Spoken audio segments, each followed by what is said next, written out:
Hey, how's it going? It's Tim. I'm a photographer and video maker in the UK. Now, it's been a super busy week this week, so I'm down to one video, but it's quite a cool one. It's behind the scenes on how I did a stop motion exploding Lego robot video for a client.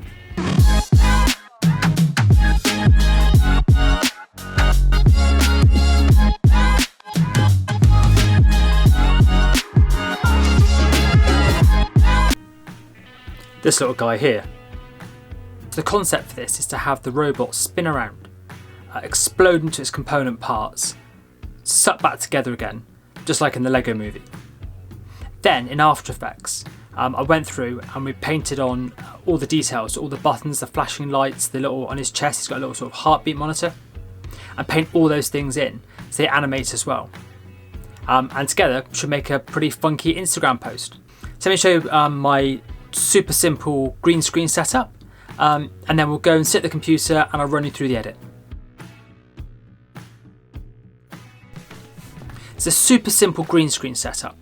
So I've got my green screen hung on a frame a little way back, just far enough away to minimise any reflections off the green screen onto the character. I've got these two black flags set up, partly to add some shadow and some extra dimension to the shape, and partly just to help again reduce the amount of reflections from the green screen. Now he spins round on a turntable, and this turntable, I know it takes 60 seconds to do a full revolution, which means it's repeatable, which is awesome because it means everything I put on there rotates at the same speed. So when it comes to compositing these things together in After Effects, it makes the whole thing way easier. Let's take a seat at the computer, open the project file and show you some of the useful bits that might help you understand how this goes together and maybe make your own thing. Awesome. Right, I have my files downloaded to my computer and I've put them into After Effects. So we've got the legs, the body, the head, the rotating key, like clockwork key for the back, and a shot of the whole robot put together. And they're all on a green screen. So first thing is to go to the effects in After Effects, effects and presets, and type in key light. By doing that, you get like search results, and the search result we want is the key light spill suppressor. Now, if we drag that across onto our clip, that gives us three effects as a little package. That gives us the key light, it gives us key cleaner, and it gives us the advanced spill suppressor. And then I start by using this screen color picker and picking the most sort of average green of my screen. And by clicking that just takes away all the green background. And then from the view menu, I choose screen matte. Then once I've got screen matte selected, there's a little drop down box a bit further down the key light menu called screen matte. And you go to there, and from there you can choose your clip black and clip white values. And by moving those around, you can get a nice clean mask. Once you've got a nice clean mask and you're happy with it, click down to final result, and there's our robot cut out. Now it's a little bit messy, the key cleaner can be helpful, but to be honest, if you've lit things properly, you shouldn't really need that too much. And then last thing, in this group, the advanced spill suppressor isn't switched on.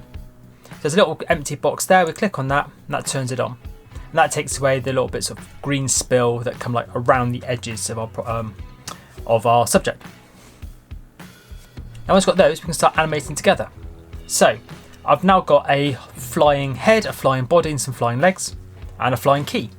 And then what I did is, because they're all filmed on the same turntable, I know that it takes 60 seconds for one rotation. So I can line them all up and have them all rotating together. Now from there I can move them around to give the effect of the Lego coming apart, going back together. And by putting further spins on it, I can make it look like it's spinning in 360. So it's already rotating on a horizontal plane. I can put like a vertical spin, if you like, if you call it a vertical spin, we're looking at it in 2D. And that creates like a nice 3D spin. And it's as simple as that. Then it's just a whole bunch of time keyframes, getting stuff in the right place, and we've got a nice animated robot. To add some extra detail to this, I've used the Paint On effect. So what we can actually do is paint on frame by frame the buttons and the little sort of heartbeat screen, and put some details in there. So when people watch it, a lot of people won't even notice, but it just brings it to life, makes it feel just far more lively than just a Lego character, which is kind of fun, but massively time consuming. I think this project is probably most of a day just painting those details in. Now to do this, you need to paint like inside a layer. So I've got my comp layer here, which is my whole composition. I'll double click my layer. that takes me actually into the layer. Not painting on top of the composition, not painting on a separate layer. I'm painting actually in that main layer, which is my composition layer, the whole cutout robot animation's happening. Hope you liked the video. If you did, hit like. And if you want to see more tips and tricks for photography and video, and occasional interviews with creators on the rise talking about what makes their videos bang, what makes their videos flop, and what you can learn from them, hit subscribe. And until then, have an amazing week, and I'll see you later. Bye.